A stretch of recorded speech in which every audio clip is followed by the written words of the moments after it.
नमस्कार दोस्तों, आज फिर मैं यूडाइस पर एक नए अपडेट के साथ और नए विषय के साथ इस वीडियो में आपके सामने हूं। आज की वीडियो में हम चर्चा करेंगे अपार आईडी की। यूडाइस पर वो कैसे सिंक होगी अपार आईडी और यूडाइस पोर्टल से कहां दिखाई देगी अपार आईडी और कैसे उसको हम उन बच्चों की अपार आईडी को बना पाएंगे। बिल्कुल लेटेस्ट अपडेट मैं यूडाइस पर दे रहा हूं। सभी विद्यालय कैसे अपार आईडी हर बच्चे की बनेगी, तो चलिए वीडियो में आगे बढ़ते हैं और अपने स्कूल को लॉगिन करते हैं। और यूडाइस में भी मैंने स्टूडेंट मॉड्यूल को लॉगिन किया है और स्टूडेंट मॉड्यूल को लॉगिन करने के बाद सेशन 2024-25 में जाएंगे। जिन भी साथियों ने अभी तक इस चैनल को सब्सक्राइब नहीं किया है वो सब्सक्राइब कर ले, नोटिफिकेशन बेल को ऑन कर ले ताकि आने वाले वीडियो की नोटिफिकेशन सबसे पहले आपकी स्क्रीन पर दिखाई दे। यूडाइस पर नए नए अपडेट मैं इस चैनल पर लेकर आता रहता हूं। चलिए वीडियो में आगे बढ़ते हैं। आज हम जो बातचीत करेंगे वो अपार मॉड्यूल की करेंगे। स्टूडेंट मॉड्यूल पे जब हम लॉगिन करते हैं तो ये बहुत सारे ऑप्शंस हमें यहाँ पर दिखाई देते हैं और यहाँ पर आप देखेंगे कि अपार मॉड्यूल भी यहाँ पर जुड़ गया है। इस अपार मॉड्यूल पर कैसे काम करेंगे आज के वीडियो में हम ये सीखने वाले हैं। आज के वीडियो में हम ये सीखने वाले हैं इस अपार मॉड्यूल पर कैसे काम करेंगे। और ये स्कूल का डैशबोर्ड है, जैसा कि आप देखते हैं हर क्लास के बच्चे हैं, उनकी प्रोफाइल्स को आपने ग्रीन करना है। जिनकी प्रोफाइल ग्रीन नहीं हुई है वो यहाँ पर आपको ब्लैंक दिखाई देती है, जैसा कि मैं आपको हर वीडियो में बताता हूँ। तो अपार आईडी पर क्लिक करते हैं, अपार मॉड्यूल पे। जैसे ही अपार मॉड्यूल पे क्लिक किया तो इस तरह का इंटरफेस हमारे सामने आता है और यहाँ पर हमें क्लास और ग्रेड दिया हुआ है। सेक्शन यहाँ पर सिलेक्ट करना है, तो यहाँ पर आप देखेंगे कि कौन कौन सी क्लास है। यहाँ पर हम देखेंगे कि सभी क्लासेस जो हमारे विद्यालय में है वो सभी क्लासेस हमें यहाँ पर दिखाई दे रही हैं और सेक्शंस भी हमें यहाँ पे सिलेक्ट करने हैं। तो पहले फेज में जो अपार आईडी बनने जा रही हैं वो 9th to 12th बनने जा रही हैं। 9वीं 10वीं 11वीं 12वीं 4 क्लासेस के बच्चों की अपार आईडी बनने जा रही है। तो जैसे मैं 12th क्लास आपको दिखाता हूं करके, और ये सेक्शन यहाँ पर ABC आप सिलेक्ट कर सकते हैं जो भी आपका सेक्शन है। जैसे मैंने ऑल पे क्लिक कर दिया तो वो दोनों सेक्शंस के बच्चे यहाँ पर दिखाई देंगे। ये इस तरह से ये अपार आईडी आपको दिखाई दे रही होंगी। ये अपार आईडी जैसे आपको दिखाई दे रही है, यहाँ पर आप देखेंगे तो बहुत सारी ये पेंडिंग दिखाई दे रही हैं और इसी के नीचे चलेंगे तो आपको ये बहुत सारी ये ग्रीन दिखाई दे रही हैं जिनकी आईडी बन चुकी है, जिनकी अपार आईडी बन चुकी है। तो ये कैसे जनरेट होंगी, कैसे ये आईडी आपकी जनरेट होंगी वो इस वीडियो में आगे देखते हैं। बहुत सिंपल प्रोसेस है, कोई बहुत बड़ा ज़्यादा काम नहीं है, केवल थोड़ा सा काम हमें इस पर करना है सभी विद्यालयों को।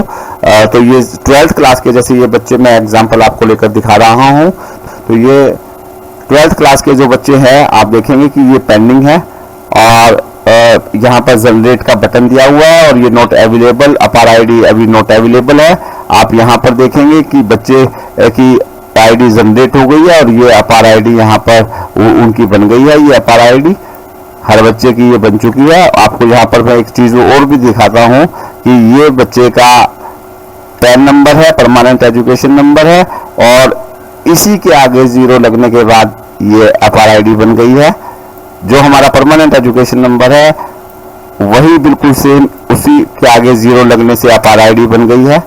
ये परमानेंट एजुकेशन नंबर है। आप देखेंगे ये कोई जरूरी नहीं है, अलग भी बहुत सारे बच्चों की अपार आईडी बनेंगी। ये ऑटोमेटेड सिस्टम से बनती हैं, जरूरी नहीं है कि सारी बिल्कुल पैन नंबर के साथ ही बने। बहुत सारी आईडी ऐसी भी हो सकती हैं जो अलग है, वो भी मैं आपको दिखाऊंगा कि कैसे हैं। अब जैसे ये हर बच्चे की बन गई है और जैसे अब ये यहाँ पर आपका जनरेट का बटन है यहाँ पर, तो मैं इस जनरेट के बटन पर क्लिक करूंगा और जैसे ही मैं इसके जनरेट के बटन पे क्लिक करूंगा तो ये इस तरह का पेरेंट्स का कंसेंट फॉर्म यहाँ पर दिखाई देगा। ये इस यहाँ पर एक प्लस का सिंबल बना हुआ है। यहाँ पर बच्चे का आपको नाम दिखाई दे रहा है, पैन नंबर दिखाई दे रहा है और डेट ऑफ बर्थ दिखाई दे रही है, उसका आधार नंबर दिखाई दे रहा है और नेम एज पर आधार दिखाई दे रहा है। इसके अलावा आपको ये प्लस के निशान पे क्लिक करेंगे तो इसके कुछ ऑप्शंस और भी ओपन हो जाएंगे। बच्चे के उसका जेंडर आपको यहाँ पर हो जाएगा, उसकी क्लास हो जाएगी, मोबाइल नंबर, फादर का नाम, मदर का नाम, वो भी आपको यहाँ पर दिखाई देगा।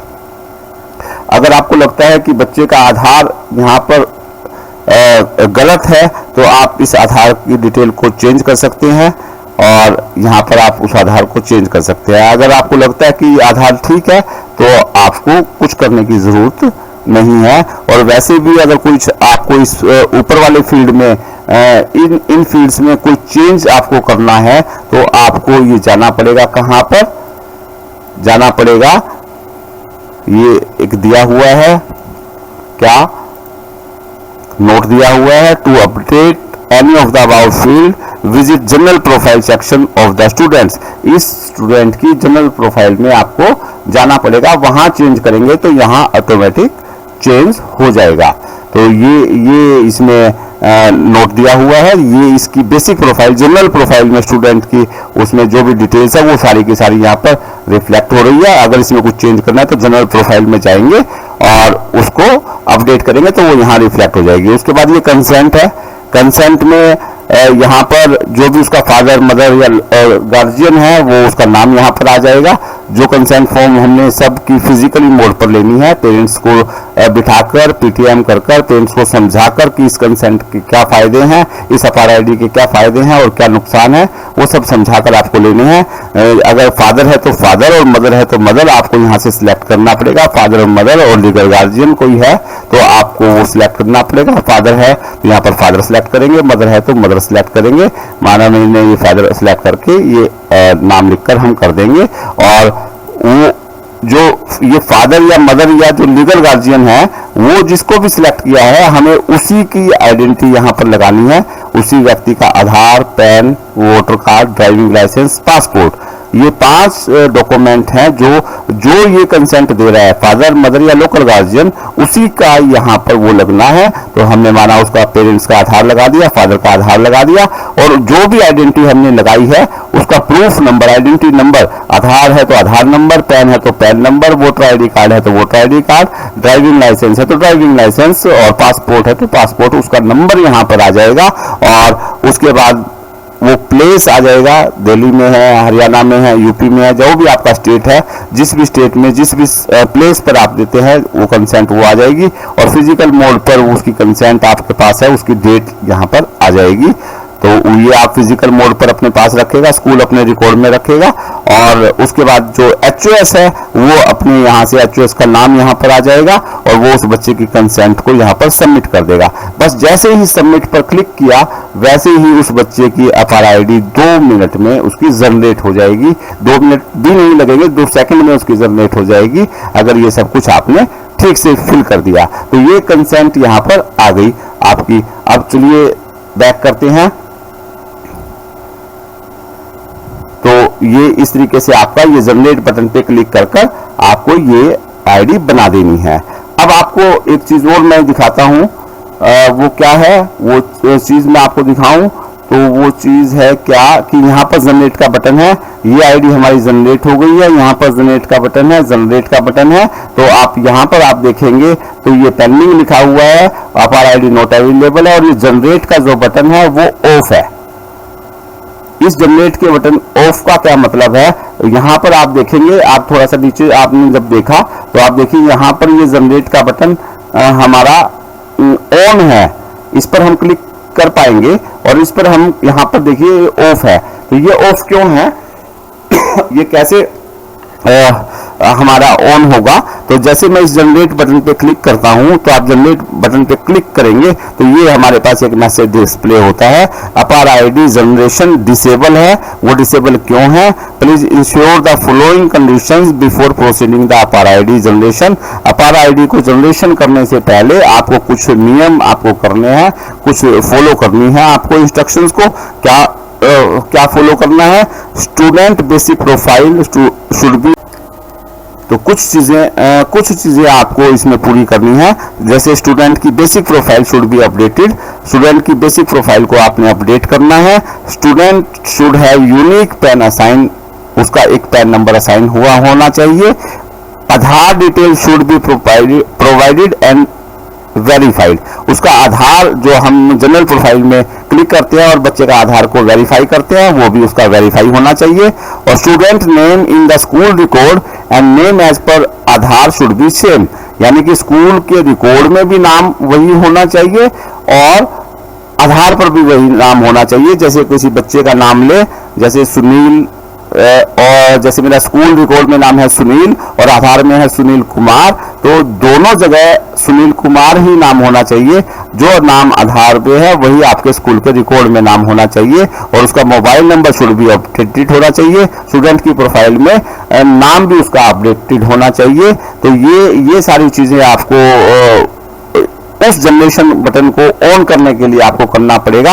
ये 5 चीजें आपकी होनी चाहिए। एक बार फिर मैं कह देता हूं, बच्चे की जनरल प्रोफाइल अपडेट होनी चाहिए, उसका पैन नंबर बना हुआ होना चाहिए और उसका आधार वेरीफाई होना चाहिए और स्कूल का रिकॉर्ड में नाम और आधार में नाम बच्चे का है वो सेम होना चाहिए और मोबाइल नंबर उसका अपडेट होना चाहिए जनरल प्रोफाइल में। तब ये जनरेशन का बटन आपका ऑन होगा, ये जनरेशन का बटन यहां से आपका ऑन होगा।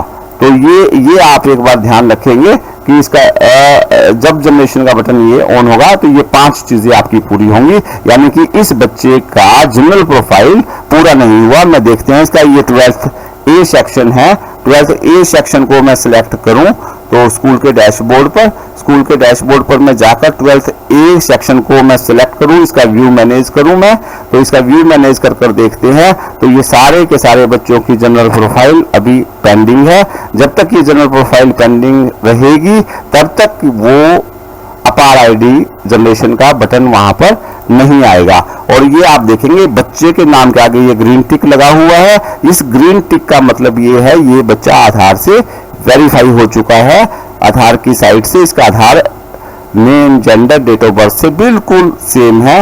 और ये बच्चों के जिनके आगे टिक नहीं लगे हुए हैं, इन बच्चों का जो आधार से वो अभी तक वेरीफाई नहीं हुआ है। तो बच्चे की अपार आईडी बनाने के लिए वो भी आपके सबके आधार वेरीफाइड होने चाहिए, इनके टिक लगे हुए होने चाहिए। तो अपार आईडी मुझे लगता है कि आपको समझ में आ गया होगा कि कैसे आपकी अपार आईडी बननी है। अपार मॉड्यूल के अंदर कैसे उसकी आईडी बननी है वो आपको बिल्कुल इसमें क्लियर हो गया होगा। लेकिन इससे पहले आपको बच्चे की जनरल प्रोफाइल और उसके आधार को वेरीफाई करना है और मोबाइल नंबर को अपडेट करना है और बच्चे का नाम और स्कूल रिकॉर्ड्स और आधार में बिल्कुल सेम होना चाहिए, तभी उसकी आईडी जनरेट होगी। तो इसके साथ मैं आपको एक चीज और भी आपको बताऊं कि क्या, जैसे मैंने इसके जनरेट पे क्लिक किया तो यहाँ पर एक अनेक्सर है, इस अनेक्सर को डाउनलोड करते हैं और इस को हम समझते हैं। ये यहाँ पर अनेक्सर दिया हुआ है, पेरेंट्स को ये हमें समझाना है। यूज ऑफ अपार ID of the students, parents and school, कि इस अपार आईडी का कहाँ पर यूज होने वाला है।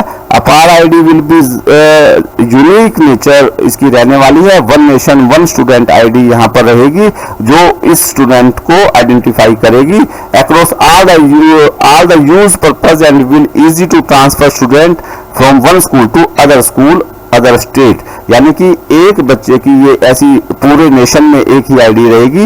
उस बच्चे को स्कूल या इंस्टीट्यूशन को चेंज करना है या स्टेट चेंज करना है तो उसी आईडी से उसका काम चल जाएगा।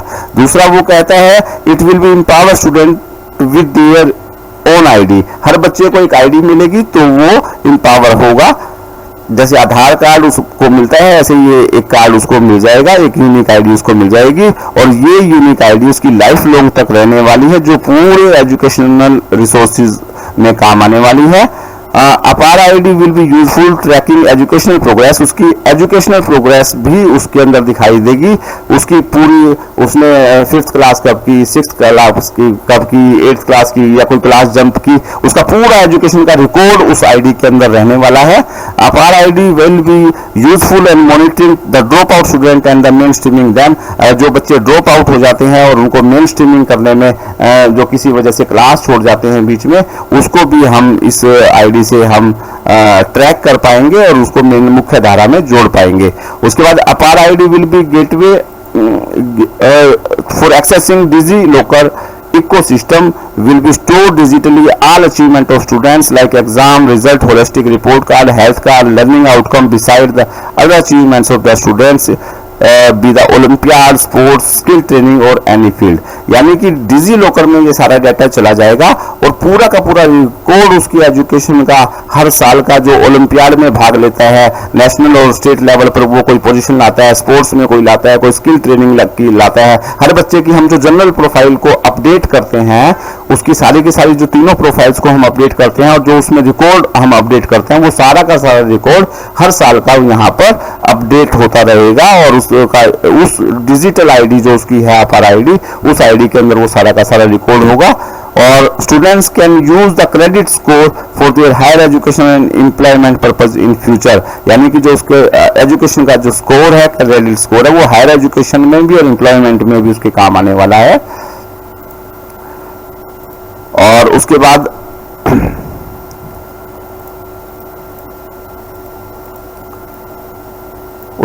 जो अपार आईडी है वो APAAR ID student can use credit score higher education में, वो एम्प्लॉयमेंट में उसको वो काम आने वाली है। और APAAR ID will also use the multiple uses of case. Entrance test में अपार आईडी को मांगा जा सकता है, एनटीए के टेस्ट में वो यूज होगी, एडमिशंस के अंदर वो यूज होगी, स्कॉलरशिप की डिसबर्समेंट है जो वो भी स्कॉलरशिप भी इसी अपार आईडी से मिलने वाली है। और गवर्नमेंट के जो बेनिफिट हैं वो ट्रांसफर जो होते हैं बच्चे के अकाउंट में वो भी इसी अपार आईडी से आगे आने वाले समय में होंगी। जितने अवार्ड्स जो इशू होंगे सरकारी जो स्टेट गवर्नमेंट के और नेशनल उसके भारत सरकार के गवर्नमेंट ऑफ इंडिया के जो अवार्ड होंगे वो भी इस अपार आईडी से होंगे और उसको अलग से उसकी एक पहचान मिलेगी और टीचर्स और बच्चे उसको किसी भी तरीके से उसको यूज कर सकते हैं उस डाटा को डिजिटली। वो कैरी करने का जो सिस्टम है वो केवल एक अपार आईडी से डिजिटली हर आदमी उसको देख पाएगा। तो ये अपार आईडी के बेनिफिट रहने वाले हैं और अपार आईडी कैसे बननी है वो भी आपको समझ में आ गया है। तो मुझे लगता है कि ये वीडियो आपके लिए बहुत महत्वपूर्ण रहने वाला है। जिन भी साथियों ने अभी तक इसको सब्सक्राइब नहीं किया वो सब्सक्राइब कर ले। यूडाइस पर अलग अलग तरह के अपडेट मैं यहाँ पर लेकर आता रहता हूँ। वीडियो पसंद आया तो अपने साथियों के साथ शेयर करें। जल्दी मैं एक नई वीडियो के साथ आपसे मुलाकात करूंगा। तब तक के लिए शुक्रिया, धन्यवाद।